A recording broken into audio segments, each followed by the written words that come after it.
हाँ डिस्कशन हो जाए अपना। क्या? अरे ये मॉड्यूल का डिस्कशन गधेड़े है। मैं दियो मॉड्यूल दियो। कौन मान गया? ये अजीत भाई नहीं मानेंगे। कौन से सर?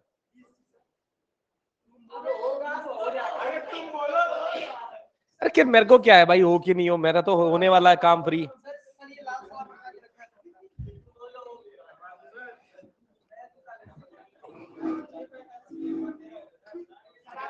तो रात को 8:30 भी तो अंधेरा हो जाता है। चलिए हम पेज नंबर 240 पर आ जाइए। एक्सरसाइज 1।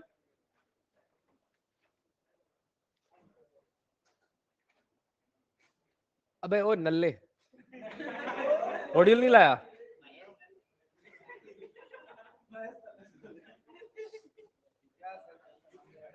तो तू मतलब कॉपी में ढूंढ रहा है? तो क्वेश्चन नंबर एक्सरसाइज 1 में कहां तक कुछ हुआ था डिस्कशन? 18 तक, ठीक है।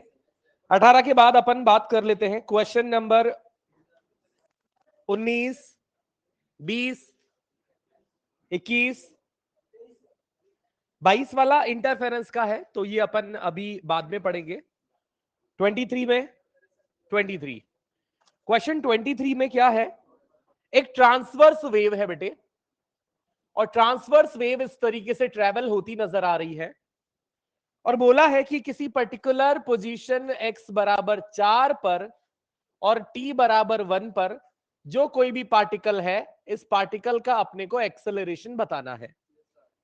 हम क्या जानते हैं कि हर एक पार्टिकल अपनी जगह पर ऑसिलेट करता है, और अपनी मीन पोजीशन के अबाउट ऑसिलेट करते पार्टिकल का अगर मैं एक्सेलरेशन निकालना चाहता हूं तो मुझे लिख देना चाहिए minus omega square Y.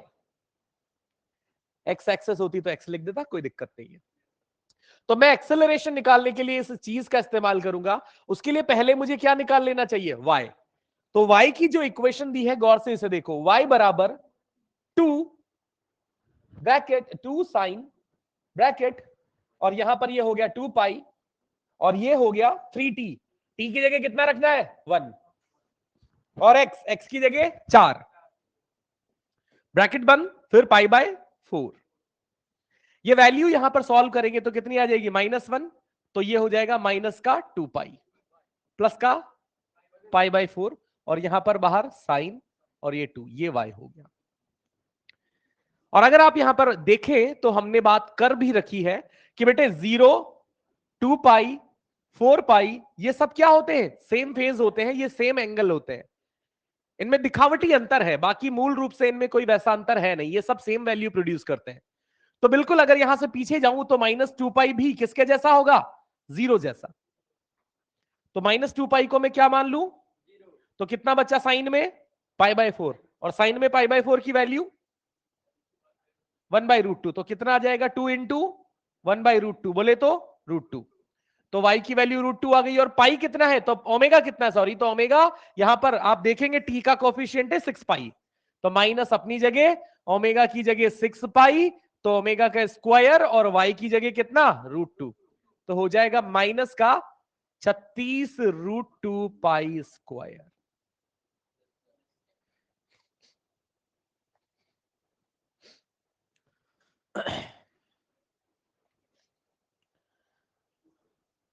Question number 24 भी बाद में करेंगे।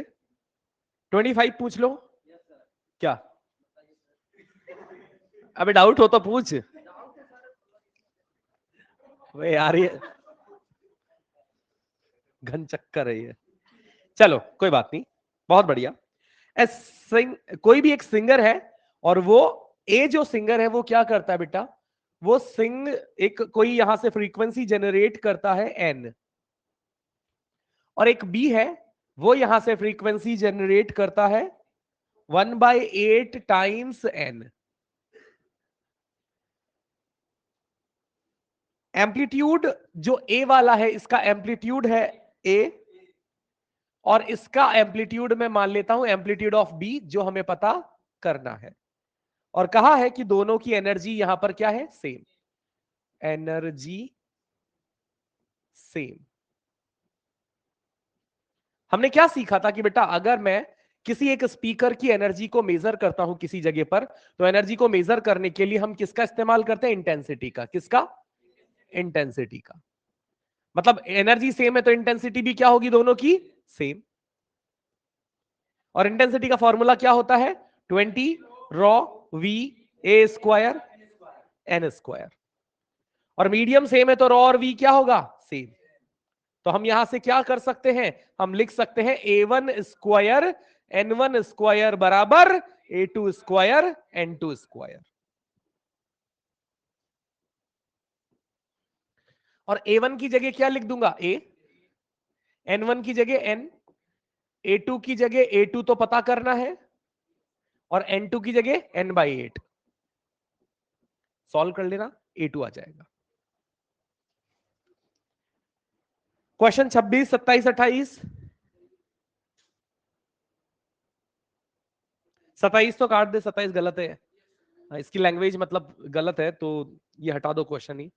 इसमें करेक्शन भी पता नहीं लग रहा क्या करेक्ट किया जाए, तो आप हटा ही दो इसको। बाकी 26 और 28 में कोई डाउट हो तो बात करें। इसके बाद बढ़ते हैं 29। 29 से 33 तक में कोई डाउट?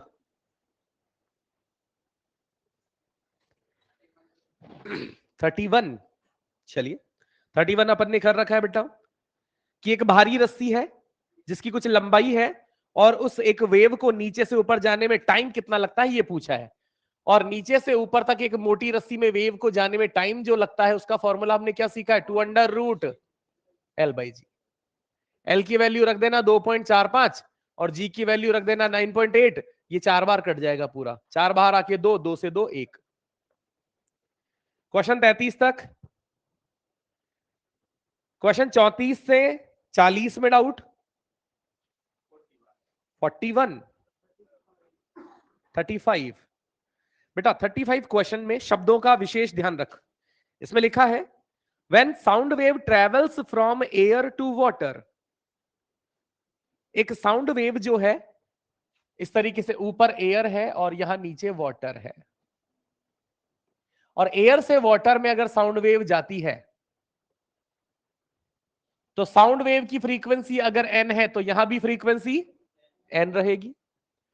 मीडियम चेंज होगा तो वेव वेलोसिटी चेंज हो जाएगी। v बराबर एन लैम्डा होता है, एन सेम है तो v चेंज होगा तो लैम्डा भी चेंज हो जाएगा। तो अपने को यहां पर बताना है विच of the following remains constant. तो आप देखेंगे वेलोसिटी चेंज हो जाएगी, हाँ ठीक है, वेवलेंथ भी चेंज हो जाएगी, फ्रीक्वेंसी यहां पर सेम रहेगी, है ना। इंटेंसिटी भी अपन निकालेंगे उस रिलेशन से, तो इंटेंसिटी भी चेंज होती नजर आएगी। 40 तक और कोई डाउट नहीं? 41, 41। देखो बेटा यहां पर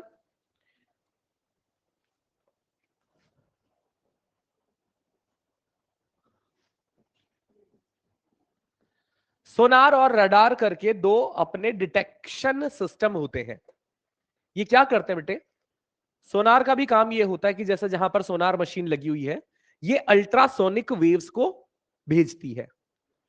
और सामने मान लो जैसे अपन ने कहीं पर मशीन लगा दी और सामने से कोई दुश्मन पानी के अंदर छुपके अपनी तरफ आ रहा है ना। तो क्या होगा, पानी के अंदर मान लो कोई पनडुब्बी छुपते छुपते छुपते अपनी तरफ आ रही है, और अपन ने पानी के अंदर सोनार लगाया हुआ है, तो हमारी साउंड वेव्स जाएंगी, उस पनडुब्बी से टकराएंगी और टकरा के वापस आएंगी। हाँ, सोनार अल्ट्रा अल्ट्रा सोनिक, अल्ट्रासोनिक सुनाई नहीं देती है ना। हम सिर्फ ऑडियो को, ऑडिबल वेव्स को सुनेंगे। अल्ट्रासोनिक हाई फ्रीक्वेंसी वेव होती है ना। और वो अगर, हाँ उसने कुछ वहां पर मशीन लगा रखी है, कुछ डिटेक्शन सिस्टम लगा रखा है, तो वो सेंस कर लेगा। पर ठीक है, अपने को क्या डर है? दुश्मन तो वो है, डरे तो वो डरे। तो यहां पर जाएगी वेव और टकरा के वापस आएगी। जैसे ही वेव टकरा के आएगी अपन कैप्चर कर लेंगे, और जैसे कैप्चर कर लेंगे अपने को पता लग जाएगा कि यार ये कितनी दूरी से कितनी फ्रीक्वेंसी अपने को लौट कर मिली है, और वहां से हमें पता लग जाएगा कि एक कोई अनजान ऑब्जेक्ट चलती हमारी तरफ आ रही है। ये काम होता है। उस डिटेक्शन सिस्टम को कहते हैं सोनार।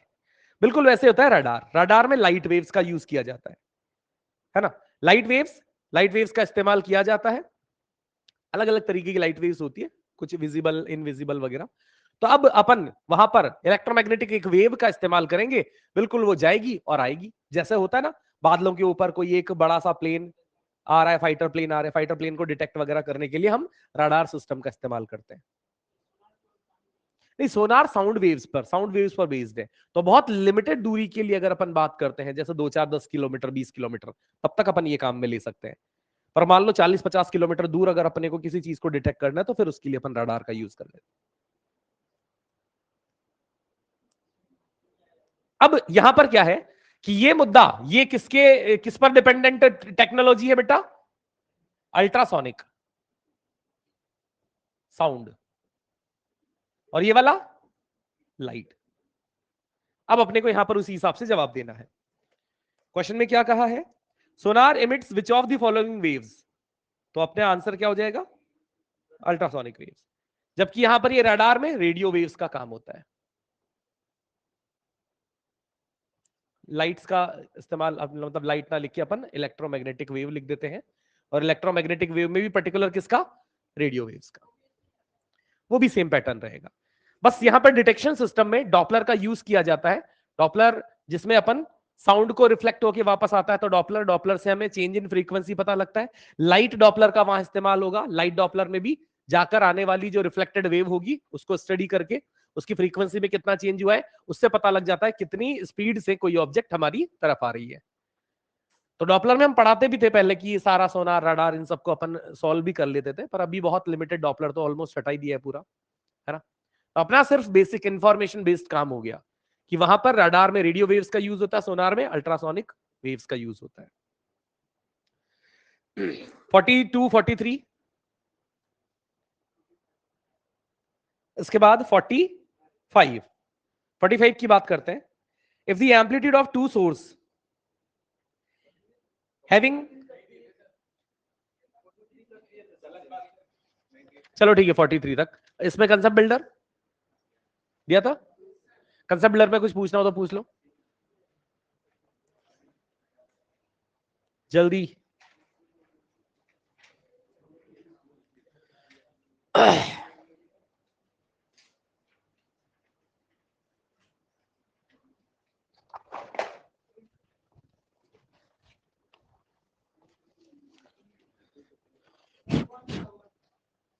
कंसेप्ट बिल्डर 1 का 1।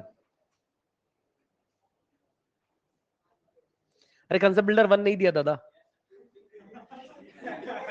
ये छोड़ दे, ये सब बिना काम की चीज है। ये कंसेप्ट बिल्डर 1 में जो ये कॉन्सेप्ट है ना, ये नहीं पूछे जाते कहीं भी। चलो ठीक है, जिसको जो पूछना है क्लास के बाद बाहर मिलके 2-5 मिनट में पूछ लेना, है ना। अभी अपन आगे बढ़ लेते हैं। हमने लास्ट में कहां तक की बात की थी? इंटरफेरेंस, है ना। चलिए मैं एक बार वापस से इंटरफेरेंस की कहानी को रिपीट करता हूं। हमने क्या सीखा था, या क्वेश्चन की थीम कैसी होगी कि कोई सोर्स होगा, उस सोर्स से वेव चलेगी कितनी, x1। कोई दूसरा सोर्स होगा, उस दूसरे सोर्स से वेव चलेगी x2, और किसी पर्टिकुलर पॉइंट पर आप और हम क्या जानना चाहेंगे? रिजल्टेंट एम्पलीट्यूड या रिजल्टेंट इंटेंसिटी हम जानना चाहेंगे। तो हम क्या करेंगे, जिस पॉइंट पर ये सारी चर्चा हो रही है उसकी दूरी x1 और दूसरी दूरी x2 से क्या निकाल लेंगे? डेल्टा x क्या हो जाएगा? बड़ी दूरी माइनस, तो डेल्टा x मैंने निकाल लिया। ये पहला काम। डेल्टा x निकाल लेने के बाद मैं क्या करूंगा? क्या फॉर्मूला?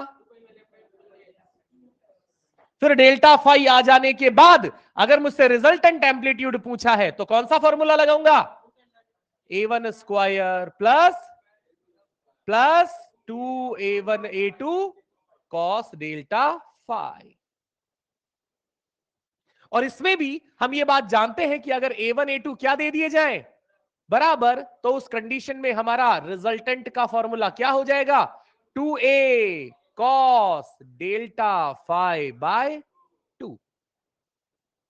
सहमत है सारी बातों से? ढंग से याद होनी चाहिए, बढ़िया। इसके बाद दूसरी बात आती है कि अगर रिजल्टेंट इंटेंसिटी पूछ ली जाए तो क्या लिखा था formula? I1 plus I2 plus 2 root I1 I2 cos delta phi. और आगे थोड़ा सा और बढ़ लेंगे कि अगर यहां पर यह कह दिया जाए कि I1 और I2 अगर बराबर हो जाए तो ये रिजल्टेंट इंटेंसिटी का फॉर्मूला क्या हो जाएगा, यह हम जानना चाहते हैं। समझ रहे बात को? ये हम जानना चाहते हैं। क्वेश्चंस के तौर पर मैंने इसको लिखा हुआ है।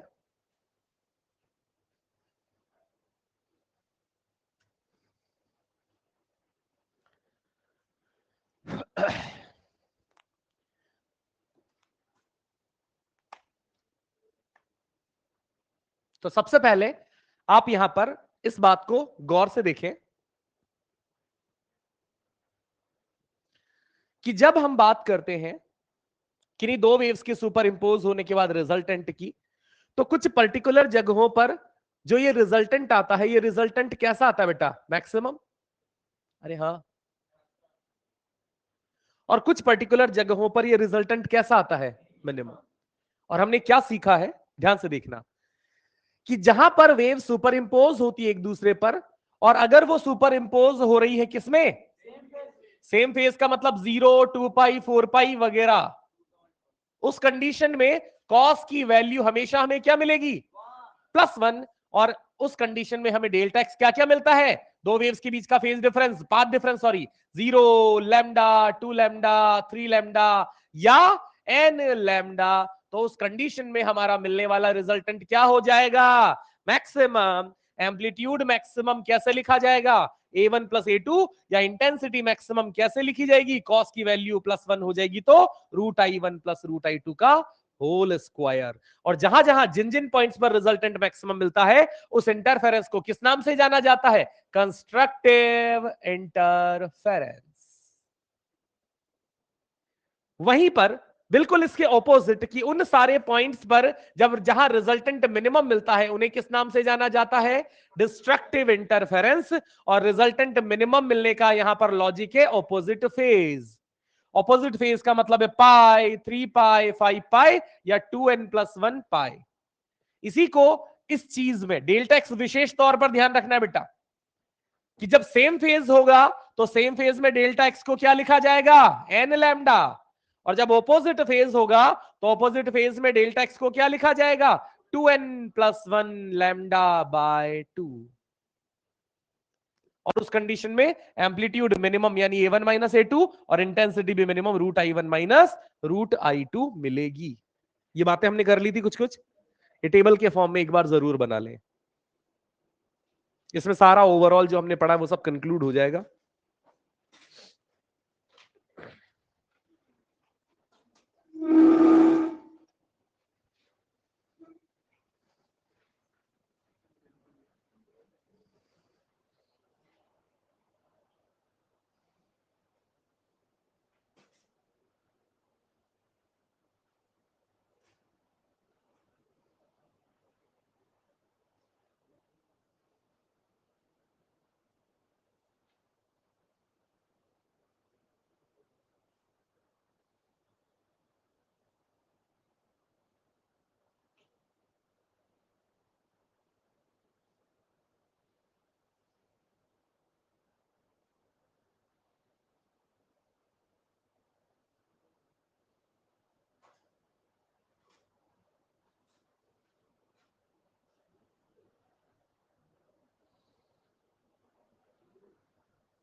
लिख लिया?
लिखा?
डेल्टा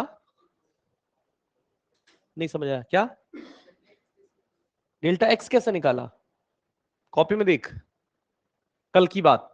और हमने सबसे पहले लिखा था कि जिस पॉइंट पर, उधर देख उस वाले चित्र में, अब देख मैंने लिखा है जहां डेल्टा एक्स क्या है 0, वहां डेल्टा फाई क्या आ रहा है 0, और वहां रिजल्टेंट क्या आ रहा है, फिर एक नीचे पॉइंट लिखा है क्यू, वहां डेल्टा एक्स कितना है लैम्डा, सॉरी लैम्डा बाई 2 है।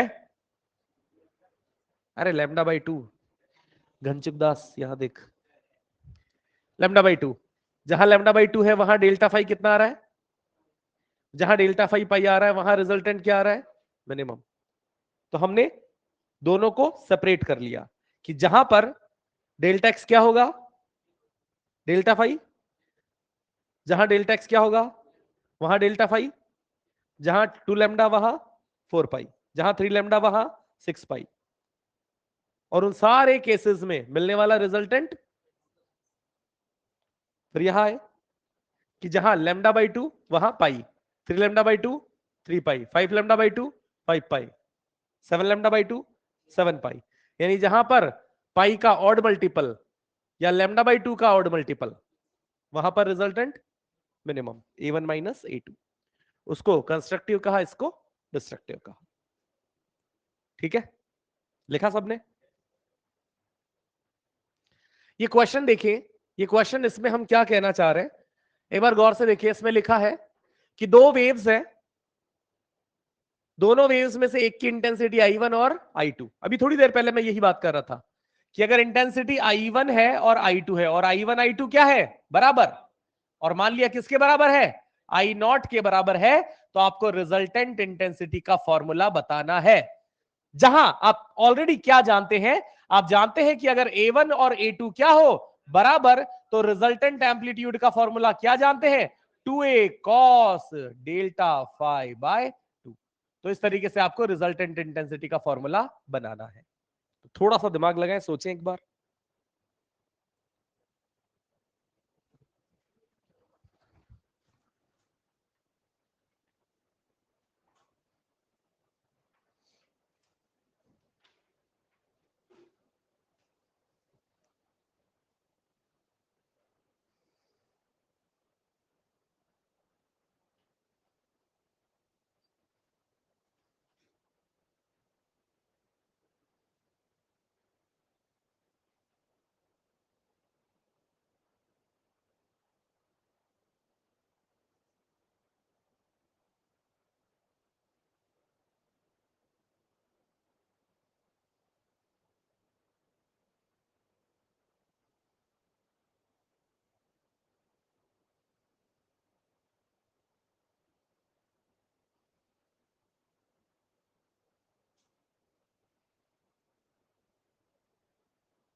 तो बेटा मैं इसके बारे में एक बार बात करता हूं। इसको जैसे हमने इसे एज फॉर्मूला याद किया हुआ है, बिल्कुल वैसे ही रिजल्टेंट इंटेंसिटी का भी इस केस में फॉर्मूला याद मुझे करना चाहिए।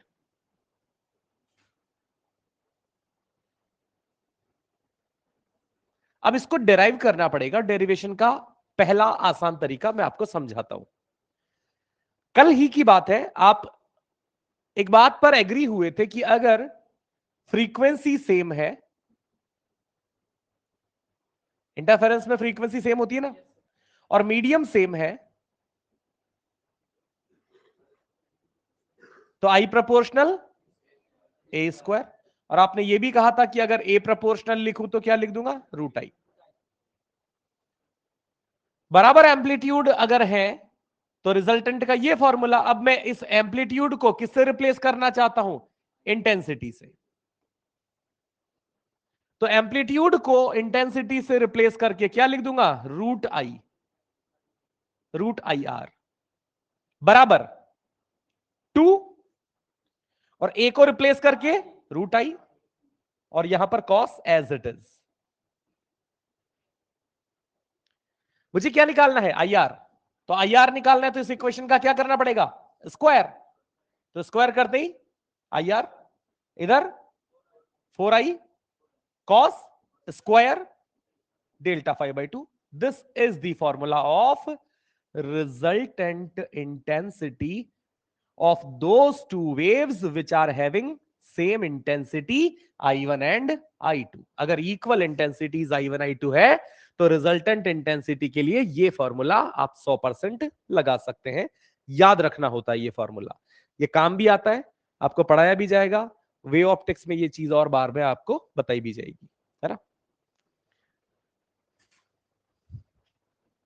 लिखें इसे, जो जो मैंने हाईलाइट किया है उन्हें तरीके से बॉक्स में बंद भी करें।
वो आसान सा सवाल है, उसको ट्राई करें।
कितना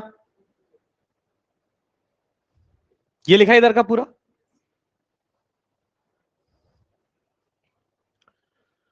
तो हमें यहां पर क्या क्या दिया है इस सवाल में, ध्यान से देखना है। दो वेव्स है जिनका एम्पलीट्यूड A1 A2 है, और A1 A2 क्या बोले हैं, इक्वल। और हमें क्या पता करना है, रिजल्टेंट वेव का एम्पलीट्यूड। मुझे बस इन दो जानकारियों से इतना सा बता दो कि जब A1 A2 बराबर होते हैं तो रिजल्टेंट वेव पता करने के लिए, एम्पलीट्यूड पता करने के लिए क्या फॉर्मूला लगाते हैं, क्या लगाते हैं, AR बराबर 2A cos delta five by 2। यानी कुल मिलाकर आपको क्या पता होना चाहिए, बस यहां पर डेल्टा फाइव। और डेल्टा फाइव कहां से मिलेगा, डेल्टा एक्स से। अब डेल्टा एक्स से देखो ध्यान से, मैंने कहा डेल्टा फाइव कहां से मिलेगा, तो आप कहेंगे डेल्टा एक्स से। या तो डेल्टा एक्स चित्र में ढूंढना पड़ेगा x1 और x2 की मदद से, पर यहां मैंने पढ़ा कि डेल्टा एक्स सीधा सीधा दिया हुआ है। क्या कहा है, पॉइंट पी पर जो पाथ डिफरेंस है वो कितना है, लैम्डा बाय 4। तो डेल्टा एक्स है लैम्डा बाय 4। तो डेल्टा फाइव किस फॉर्मूले से निकालते हैं बेटे, 2 pi by lambda into delta x, lambda से लैम्डा कितना आ जाएगा, पाई बाय 2, और यही डेल्टा फाई यहां रख देंगे, तो क्या आ जाएगा resultant amplitude 2a cos delta phi by 2 का मतलब पाई बाय 4, नहीं, और पाई बाय 4 कॉस में कितना वैल्यू देता है 1/√2, तो कितना आ जाएगा √2a।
लिख लिया इधर वाला,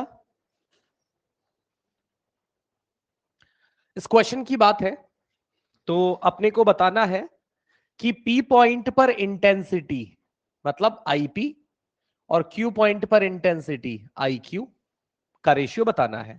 तो आप दोनों में एक साथ परेशान ना हो, आपका काम पहले यह है कि आप कुल मिलाकर पूरा ध्यान इस बात पर लगा दे कि पी पॉइंट पर रिजल्टेंट इंटेंसिटी पता कर पाए।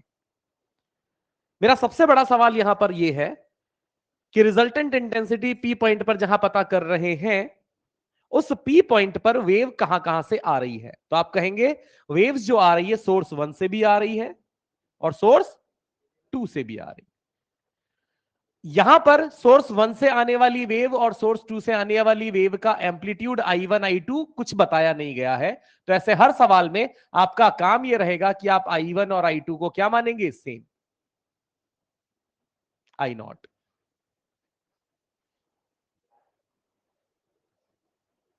सेम। अब अपने अपना काम क्या शुरू होता है, ध्यान देना है, ध्यान देना है, करना क्या है, अभी क्यू को भूल जाओ, अभी पूरा फोकस है सोर्स 1 सोर्स 2 और जिस पॉइंट पर क्वेश्चन पूछा जा रहा है पी पॉइंट, उस पर ध्यान दो। सोर्स 1 से पी पॉइंट तक की दूरी कितनी है, कितनी है, 5। इसको क्या बोलूंगा, x1। क्या बोलूंगा, सोर्स 2 से पॉइंट पी की दूरी क्या है, अरे घनचक्कर, सोर्स 2 से यहां की दूरी 3, इसको क्या बोलेंगे। और हम सबसे पहले यहां क्या जानना चाहते हैं, फॉर पॉइंट पी हम जानना चाहते हैं डेल्टा एक्स। डेल्टा एक्स मतलब x1 माइनस कितना आ गया, अगला स्टेप क्या होता है डेल्टा एक्स से, डेल्टा फाई। तो डेल्टा फाई के लिए क्या फॉर्मूला लगाएंगे, 2 pi by lambda into delta x. कितना आ जाएगा, पाई बाय 3। हमने I1 I2 को क्या माना है, सेम। तो सेम I1 I2 है, तो रिजल्टेंट इंटेंसिटी उस P पॉइंट पर किस फॉर्मूले से लिख दूंगा, 4I0 cos square delta phi by 2। हाँ कि ना, सॉल्व करें और यही सेम काम बिल्कुल ऐसा कैसे Q पॉइंट के लिए भी रिपीट करें।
इसको सॉल्व करते तो कितना आता है बेटा, पाई बाय 3/2 मतलब पाई बाय 6, और कॉस में पाई बाय 6 की वैल्यू, कॉस 30 डिग्री कितना होता है, √3/2। तो यहां इसको अगर मैं आगे सॉल्व करूं तो इसको लिखूंगा 4I0 और √3/2 का स्क्वायर, यानी 3/4।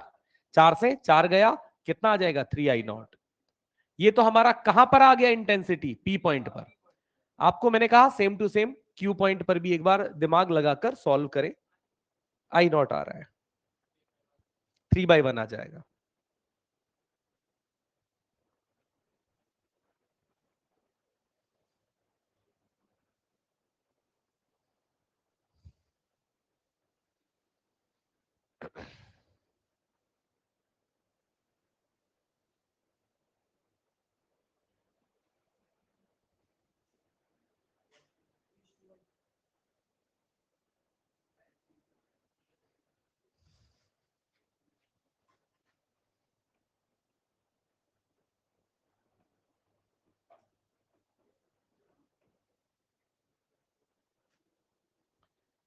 पॉइंट क्यू के लिए आप अगर एक बार फिगर को दोबारा से देखें तो आपको नजर आएगा कि ये सोर्स S1 है, यहां सोर्स S2 है, इनके बीच की दूरी 4 मीटर है, और यहां पर कोई आदमी खड़ा हुआ है।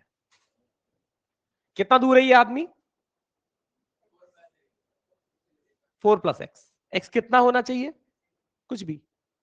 x क्या होना चाहिए, कुछ भी, कुछ भी हो, मतलब ये यहां से किसी भी दूरी पर खड़ा हो, चाहे वहां खड़ा हो, चाहे यहां खड़ा हो, चाहे यहां खड़ा हो। इस आदमी से, इस Q से सोर्स 1 की दूरी, जिसको आप क्या कहते हैं, x1, और इस Q से सोर्स 2 की दूरी, जिसे आप क्या कहते हैं, और x1 और x2 का अंतर कितना आएगा, 4, हमेशा।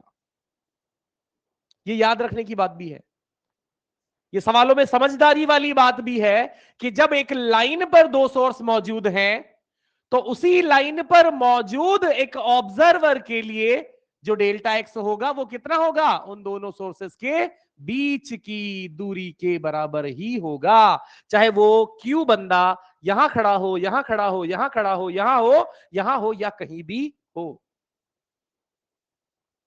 फिर से रिपीट करता हूं, एक बार गौर से सुनना। दो सोर्सेज एक लाइन पर हैं जिनके बीच की दूरी उदाहरण के लिए 10 मीटर होती, तो इन्हीं को मिलाने वाली लाइन पर एक रैंडम आदमी कहीं भी खड़ा हो जाए, इन दोनों सोर्सेस का जो पाथ डिफरेंस होगा वो कितना ही आएगा, 10 ही आएगा। आती बात समझ में, ये हमने कहा। चलिए ठीक है, हमारा तो काम डेल्टा एक्स से हो गया। डेल्टा एक्स कितना है फिलहाल इस क्वेश्चन में, 4। डेल्टा एक्स 4 है तो डेल्टा फाई कितना हो जाएगा, 2 pi by lambda into delta x. 4 से ये 3 बार, तो डेल्टा फाई 2 पाई बाय 3। तो यहीं पर अगर मैं पूछूं डेल्टा फाई बाय 2 कितना हो जाएगा, तो आप कह देंगे पाई बाय 3। तो रिजल्टेंट इंटेंसिटी क्यू पॉइंट पर कितनी आ जाएगी, 4I0 cos square delta phi by 2, और डेल्टा फाई बाई 2 की वैल्यू पाई बाई 3, और कॉस पाई बाई 3 यानी कॉस 60 कितना 1/2। तो कितना हो जाएगा 4I0 अपनी जगह, और जो 1/2 है उसका 1/2 का स्क्वायर 1/4, 4 से I0। तो अब आप यहां पर बता सकते हैं P पॉइंट पर और Q पॉइंट पर इंटेंसिटी 3I0 अपॉन I0 काटा तो 3/1। ठीक है मसला।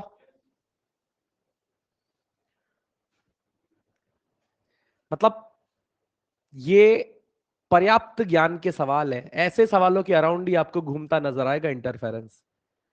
इसे थोड़े से अच्छे सवाल और हैं जो अपने कंसेप्ट बिल्डर वगैरह में है, उन पर अपनाते हैं। लिखा होगा ये, एक बार लिख लो, जल्दी से लिख लो।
हो गया।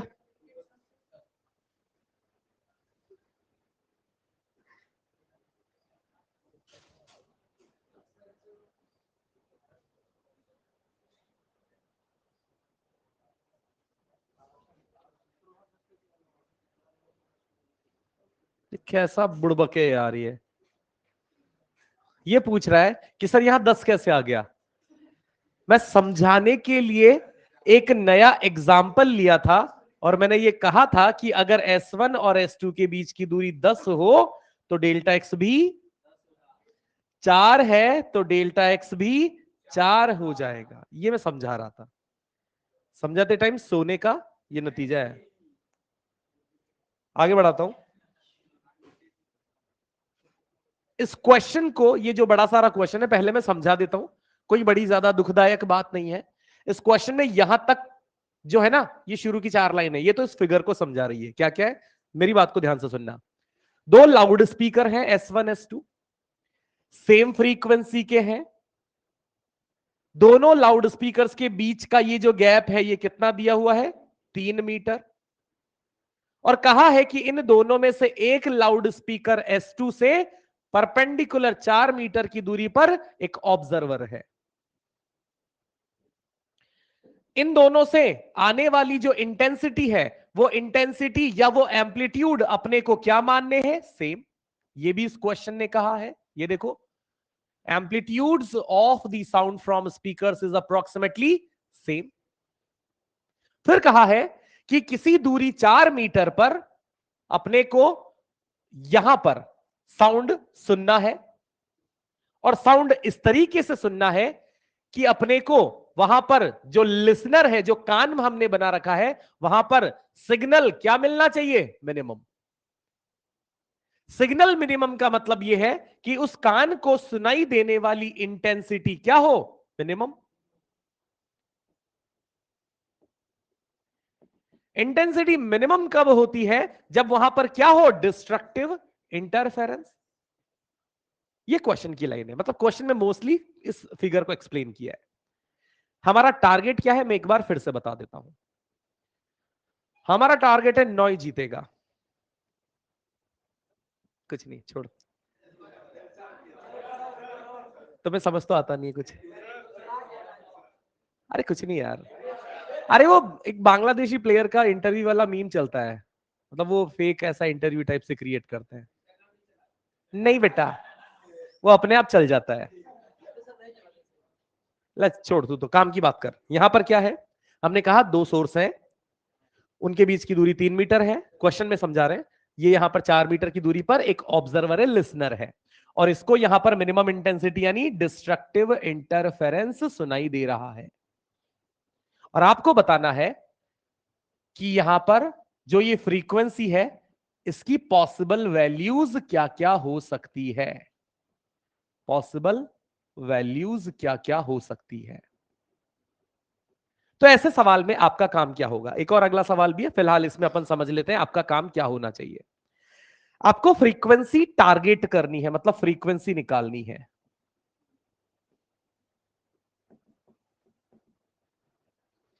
अब आप यहां पर क्या जानते हैं कि अगर किसी बिंदु पर डिस्ट्रक्टिव इंटरफेरेंस है, तो गौर से देखो, किसी भी पॉइंट पर अगर डिस्ट्रक्टिव इंटरफेरेंस होगा तो वहां पर डेल्टा एक्स कितना होना चाहिए? 2n+1 λ/2। मैंने यहां पर इसको हाईलाइट भी किया था, स्टार मार्क भी किया था। तो आपको सबसे पहली चीज ये याद होनी चाहिए, अगर डिस्ट्रक्टिव इंटरफेरेंस की डिमांड की गई है तो डेल्टा एक्स निश्चित तौर पर क्या होगा? और अगर वही कंस्ट्रक्टिव इंटरफेरेंस यानी मैक्सिमम इंटेंसिटी की डिमांड होती तो डेल्टा एक्स को किसके बराबर लिखता? n lambda. तो ये दोनों बातें याद रह जाएंगी, और यहां से हम वापस से सवाल पर आ जाते हैं। तो हमने कहा कि इस पॉइंट, ये जो कान का चित्र हमने बनाया है, यहां पर डेल्टा एक्स कितना होना चाहिए? 2n+1 λ/2 होना चाहिए। मुद्दे की बात यहां यह भी है कि आखिर ये n क्या है बेटा? n नंबर से 0 1 2 3 4 ऐसे, हाँ 5 भी। अब मेरा काम यहां से क्या होगा? हम यहां पर चित्र पर आएंगे, चित्र में आकर डेल्टा एक्स निकालेंगे। तो आप मुझे पहले डेल्टा एक्स निकलवाओ। यहां से कितना होगा? डेल्टा एक्स क्या होता है? सोर्स 1 से यहां की दूरी कितनी है? सोर्स 2 से यहां की दूरी, दोनों का अंतर, तो डेल्टा एक्स हो गया 1। यहां से आप लैम्डा भी निकालेंगे, तो लैम्डा निकालो जल्दी से। लैम्डा बराबर 2 को उधर भेज दो और 2n+1 लिख दो। लैम्डा निकालने के बाद आपका टारगेट यहां लिखा हुआ है, कौन है? फ्रीक्वेंसी। और फ्रीक्वेंसी पर अगर चर्चा करनी है तो हम इस्तेमाल करेंगे v बराबर f लैम्डा। और f अगर पता करना है तो f हो जाएगा v अपॉन लैम्डा। और यहां से v कितना दिया हुआ है? हाँ बेटा,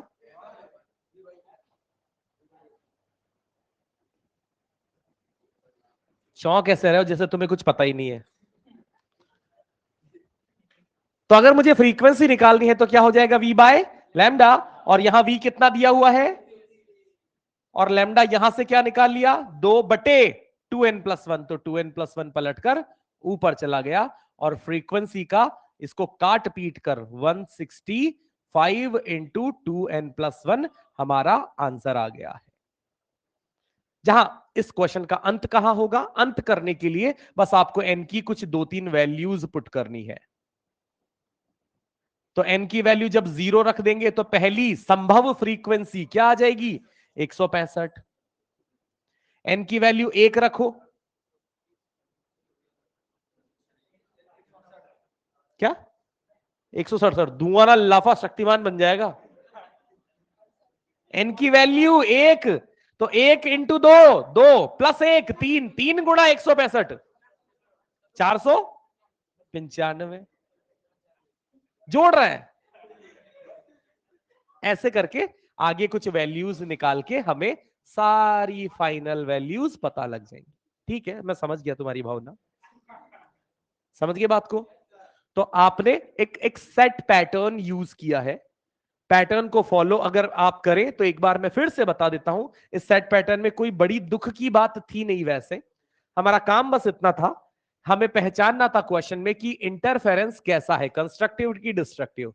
तो हमें फिलहाल क्या समझ में आया, डिस्ट्रक्टिव था, इसी के कारण क्या लिखा, 2n+1 से क्या निकाला, लेमडा से क्या निकाली, और फ्रीक्वेंसी में n के मान रख दिए 0 1 2 3 4, और उससे हमारा आंसर आ गया, है ना। तो एक बार इसे देखें, सॉल्व करें। एक अगला सवाल है जो आपको सॉल्व करना है, इसे जल्दी से निपटाएं।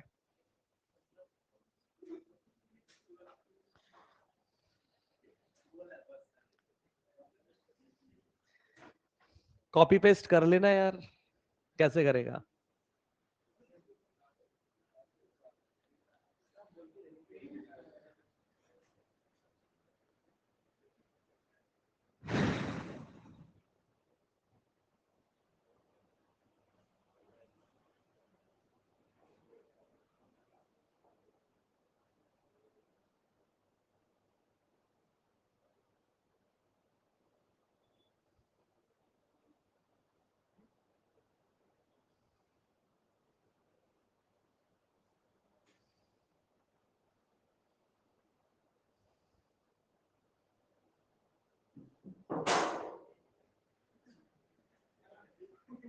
जिंदा है क्या,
लिख लिया?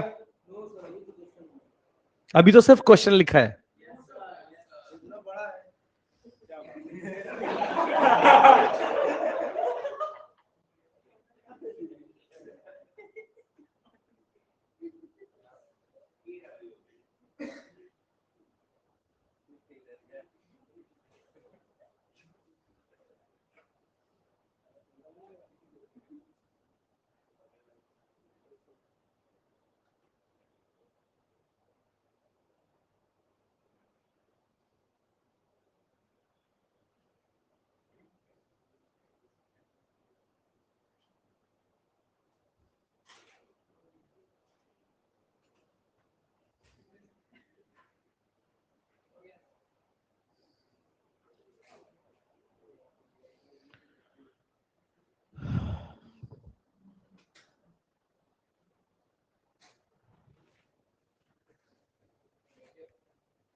अब तो लिख लिया होगा भाई मेरे।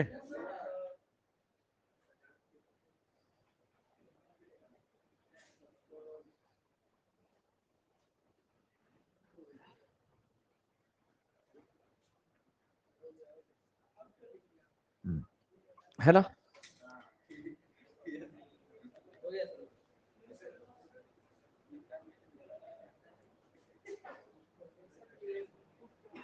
क्या बोल रहा है? एम्पलीट्यूड क्यों दिया हुआ है? ऐसे ही क्वेश्चन की लैंग्वेज है भाई, स्टैंडर्ड सवाल है ये, मैंने कुछ नहीं लिखा है। ये सवाल आदिकाल से ऐसा ही चला आ रहा है। एम्पलीट्यूड दिया हुआ है, कोई यूज नहीं है, कोई दिक्कत नहीं है। अगर जरूरत पड़ती, मुझे कोई फॉर्मूला लगाना पड़ता, तो मैं बराबर एम्पलीट्यूड वाली उस इंफॉर्मेशन को यूज कर लेता। बढ़ा दे आगे। ये वाला क्वेश्चन देखो,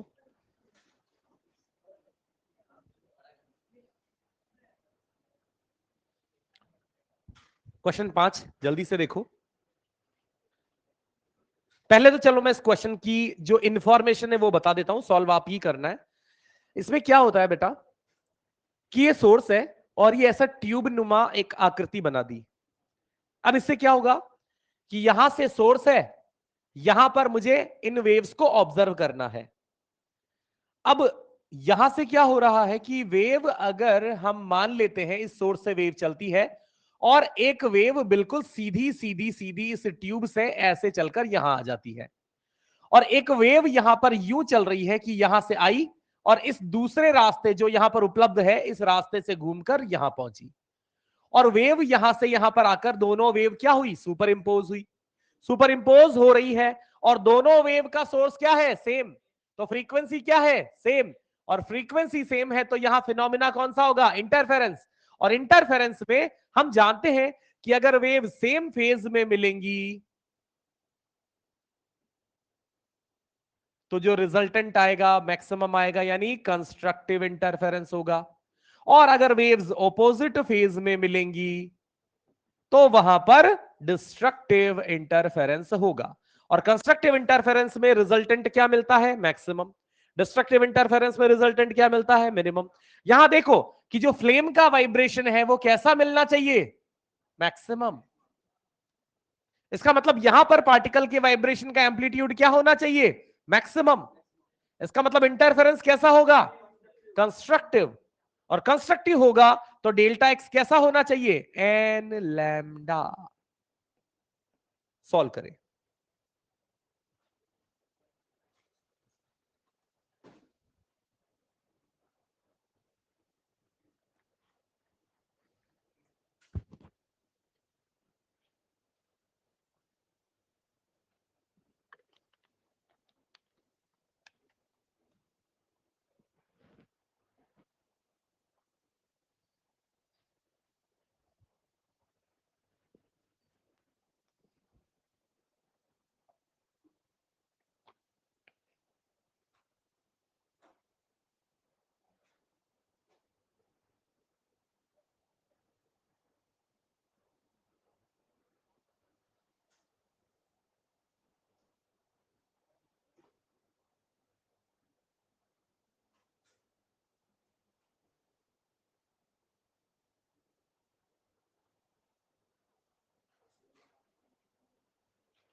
1000 n आएगा।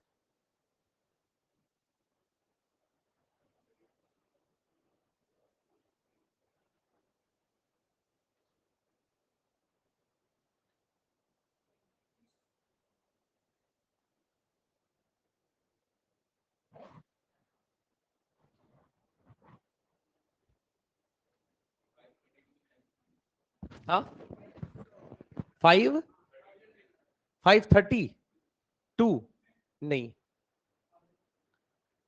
ध्यान से देखो, इधर देख लो सब, बेसिक सी बातें यहां पर अपन कर लेते हैं। सबसे पहला काम हमारा यहां पर लैम्डा को फाइंड करना होता है, पिछले सवाल में भी था। लैम्डा तब फाइंड हो पाएगा जब मैं पहले तो डेल्टा एक्स के बारे में प्रॉपर इंफॉर्मेशन ढूंढ पाऊंगा। डेल्टा एक्स इस चित्र से कैसा नजर आएगा? डेल्टा एक्स से पाथ डिफरेंस, यहां कितने तरीके की वेव है? दो तरीके की, एक सीधी जो जा रही है हरी वाली, एक ऑरेंज वाली। हमें बताना है ऑरेंज, हमें बताना है दोनों वेव्स में phase difference, sorry path difference.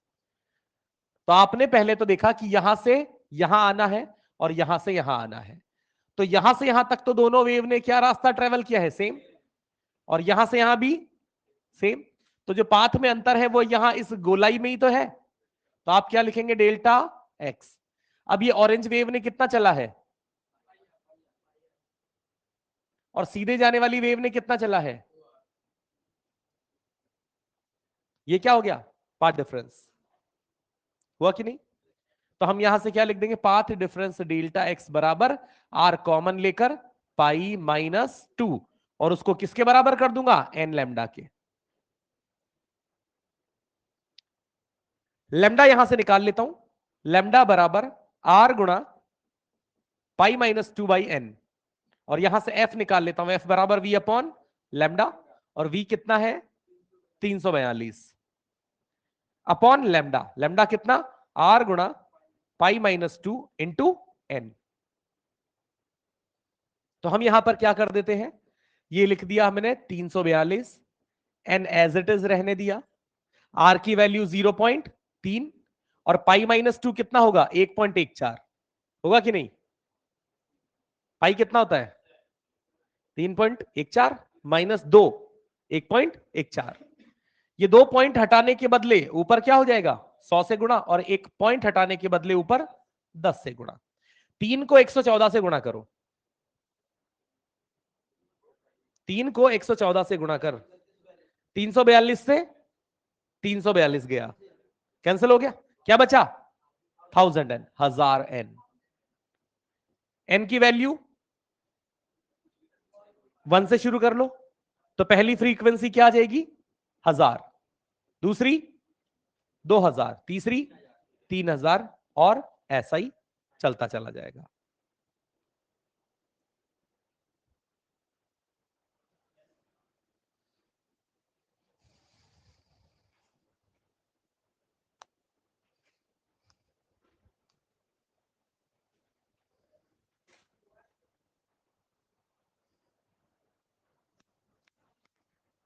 हाँ भाई, ये पाथ डिफरेंस, दो दोस्त हो तुम, एक दोस्त यहां घूम के आता है और एक दोस्त यहां सीधा जाता है, पूछा जाएगा कि दोनों में पाथ का डिफरेंस कितना है?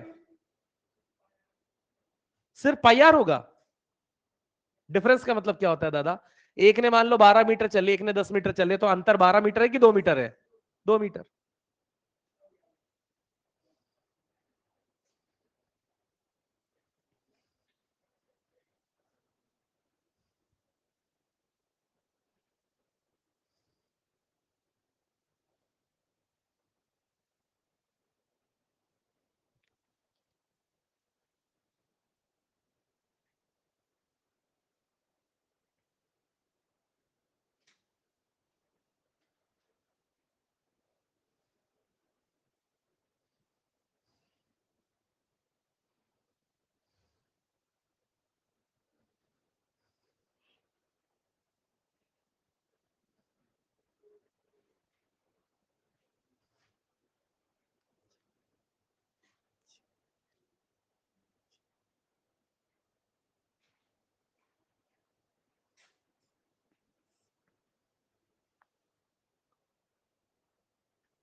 लिखा इधर का। इस क्वेश्चन को समझ लेते हैं। दो सोर्स है जिनके बीच की दूरी है 2 लैम्डा,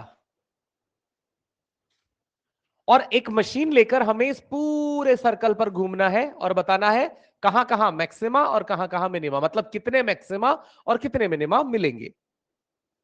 इस सारी जानकारी के पहले मैं आपको यह बता दूं कि मैक्सिमा वहां वहां मिलेगा जहां पर पाथ डिफरेंस जो होगा वो 0, लैम्डा, 2 लैम्डा, 3 लैम्डा के टर्म्स में होगा, और मिनिमम इंटेंसिटी वहां वहां मिलेगी जहां पाथ डिफरेंस जो होगा वो lambda by 2, 3 lambda by 2, 5 lambda by 2 के टर्म्स में मिलेगा।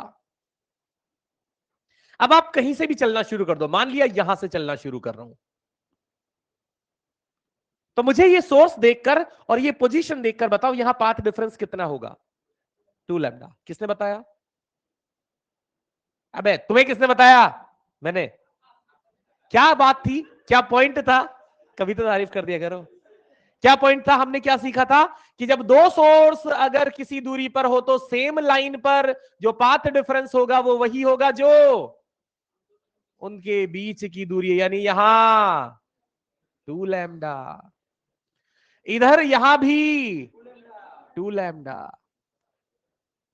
और सुनना, सोर्स सिमेट्रिक है, बिल्कुल सिमेट्री से जमाए हुए हैं, तो यहां से यहां और यहां से यहां ये दोनों त्रिभुजों के अनुसार ये डिस्टेंस क्या होगी?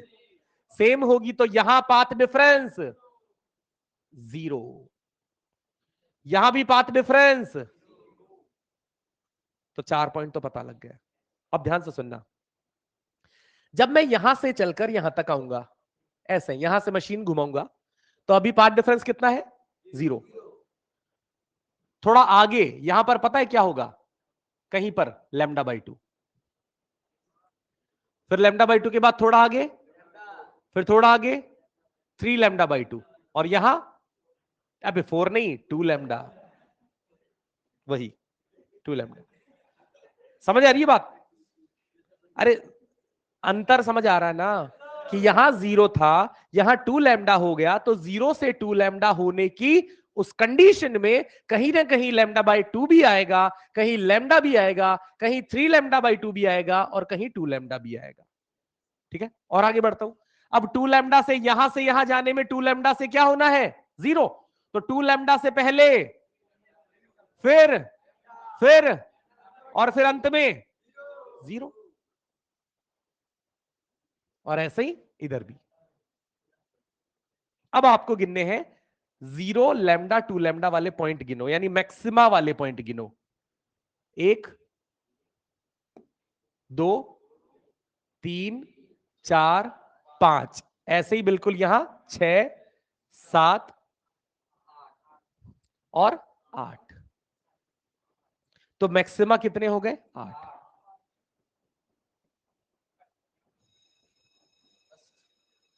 और मिनिमा, मिनिमा गिनो, मिनिमा गिनो। लैम्डा बाई 2, 3 लैम्डा बाई 2, वैसे ही 3 लैम्डा बाई 2, लैम्डा बाई 2 4, ऐसे यहां 5, 6, यहां 7 और 8। तो मैं आपको एक सीधा सा ट्रिक बता देता हूं, ऐसा कोई भी सवाल आए तो क्या करना है कि अगर दो सोर्सेस के बीच की दूरी 2 लैम्डा है, तो इस 2 को 4 से गुणा कर देना। अगर उन दोनों सोर्सेस के बीच की दूरी कितनी, तो इस 3 को 4 से गुणा कर देना। अबे ट्रिक है तो मैं बताऊंगा जैसे तो होगी ना, तू सोचेगा वैसे होगी क्या? अगर दोनों सोर्सेस के बीच की दूरी 4 लैम्डा हो तो 4 को 4 से गुणा कर देना। सबको 4 से गुणा करना है। डिपेंड किसको गुणा करना है? जो यहां लैम्डा का गुणांक है, लैम्डा का जो फैक्टर है उसको। यानी कुल मिलाकर आपके मैक्सिमा और मिनिमा के लिए फॉर्मूला क्या हो गया? 4n। क्या हो गया? और ये है n। यहां 2 लिखा है तो 8 आ जाएगा, यहां 3 लिखा है तो 12 मैक्सिमा और 12 मिनिमा आ जाएंगे, यहां 4 लैम्डा यानी 4 लिखा है तो 16 मैक्सिमा। यानी बार बार गोला बनाकर ऐसे गिनना नहीं है। ठीक है, जल्दी लिखें, और पढ़ेंगे अभी नहीं, 10 मिनट, 10 मिनट। नहीं नहीं, तो ये लिख लेना फिर घर पे। हाँ तो लिखो, लिखो जल्दी लिखो, तुम्हारी मर्जी, घर पे लिखो, यहाँ लिखो, पर अभी लिखो।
लिखा वो भी नहीं है, वो बस जबरदस्ती हवा में ही असर कर रहा है।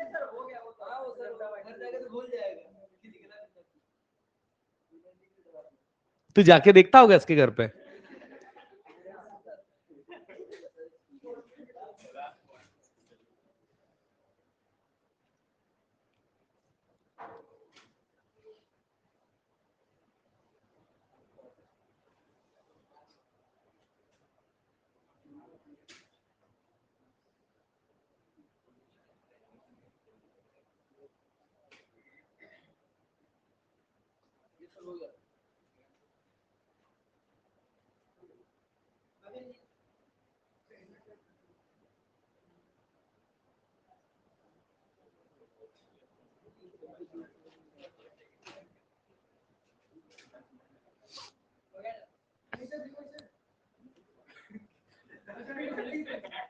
लिख ले भाई, क्यों टाइम पास कर रहे हैं। तो वो भाई मैंने देखा है आज के पूरे लेक्चर में सबसे पीछे यही है।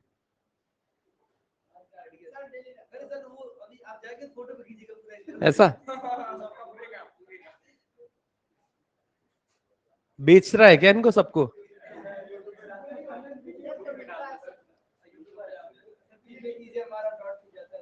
अच्छा इजे मार, वाह। जैसा तो ये पहला विद्यार्थी है जिसको मैं अपनी जिंदगी में पढ़ा रहा हूँ। विद्यार्थी परिभाषा से मैं अच्छी तरह से परिचित हूँ।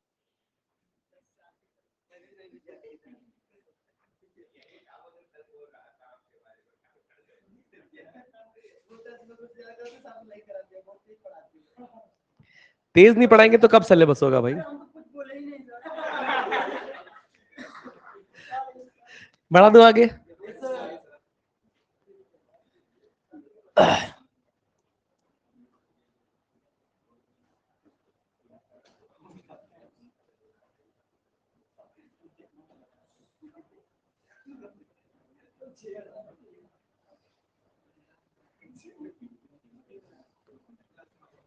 देखिएगा अब हम क्या फॉर्मूले, 2 3 4 फॉर्मूले हैं, वो हमें क्या क्या सीखने। सबसे पहले आप विशेष तौर पर इस बात को ध्यान दीजिएगा कि जब हम इंटरफेरेंस की बात करते हैं तो सोर्स 1 और सोर्स 2 के लिए फ्रीक्वेंसी होती है सेम, और उनसे चलने वाली वेव जो है उनके लिए मीडियम भी होता है सेम। तो जब किसी पर्टिकुलर पी पॉइंट पर सोर्स 1 से वेव आती है उसकी इंटेंसिटी अगर I1 है, और सोर्स 2 से जो वेव आती है और उसकी इंटेंसिटी अगर I2 है, तो मैं यहां क्या कह सकता हूं कि सेम सोर्स सेम मीडियम होने के कारण I प्रोपोर्शनल A स्क्वायर। तो अगर मैं सबसे पहला फॉर्मूला आपसे पूछूं कि अगर मुझे I1 और I2 में रिलेशन निकालना हो तो हम क्या लिखे थे बेटे, पहले भी कहा था A1 अपॉन A2 का होल स्क्वायर, ये पहला फॉर्मूला है। दूसरा कि हम यहां पर अब ये जानने लगे हैं कि इंटरफेरेंस की परिस्थिति में हमें जब कंस्ट्रक्टिव इंटरफेरेंस होता है तो रिजल्टेंट इंटेंसिटी क्या मिलती है, आई मैक्स, और मिनिमम इंटेंसिटी आई मिनिमम। तो इसका क्या फॉर्मूला होगा? तो आप कहेंगे I max upon I minimum को क्या लिखा जा सकता है? ए मैक्स अपॉन ए मिनिमम का होल स्क्वायर। हाँ के ना? इसी चीज को ए मैक्स को क्या लिखा जा सकता है? और ए मिनिमम को पूरे का होल स्क्वायर। इसी चीज को जो हमने फॉर्मूला 2 में लिखी है, I max upon I minimum, इसे ही ऐसा भी लिखा जा सकता है। आई मैक्स का फॉर्मूला मैंने ये भी बताया था ना, √I1 प्लस √I2 का, और आई मिनिमम का √I1 माइनस √I2 का होल स्क्वायर। कोई नई बातें नहीं है, बस हम रिकॉल कर रहे हैं कि हमने टुकड़ों में जहां जहां अलग अलग जगहों पर जो फॉर्मूले सीखे हैं उनका अल्टीमेटली रिलेशन हम देख रहे हैं। एक आखिरी चीज जो हमने नहीं बताई है और ये यहां पर नई है, ये याद रखनी है कि अगर मुझे आई मैक्स और आई मिनिमम गिवन है, इसमें तो क्या है इस फॉर्मूले में कि मुझे I1 और I2 गिवन होंगे तो मैं क्या निकाल पाया।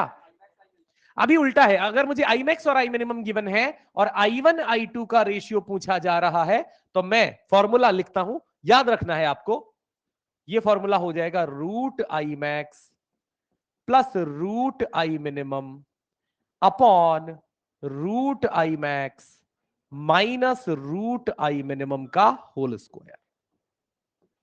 ये चौथा फॉर्मूला इंपॉर्टेंटली याद रखना है। अब झांक क्या रहे हो, लिखो।